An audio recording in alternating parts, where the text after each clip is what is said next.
Dok, makakatulong ba talaga ang Silimarin sa liver health ko?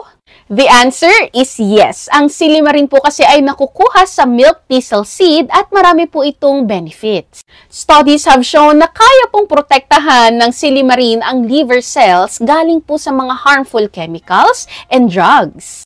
Ano-ano pa nga po ba mga benefits nito? Number 1, meron po itong antioxidant effects. Ang Silimarin ay tumutulong bawasan ng mga oxidative stress sa ating liver na nagiging dahilan ng mas mabilis na paglilinis ng dugo sa ating katawan. Number 2, ang Silimarin po ay meron ding anti-inflammatory properties. Isa rin po sa pinakang dahilan ng pagkakaroon ng liver disease is because of inflammation or pamamaga.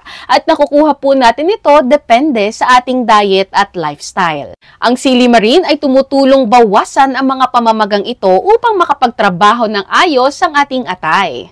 And number 3, it can also promote liver regeneration. Ang Silimarin po ay kaya mag-promote ng protein synthesis at kaya rin mag-assist ng liver tissue regeneration.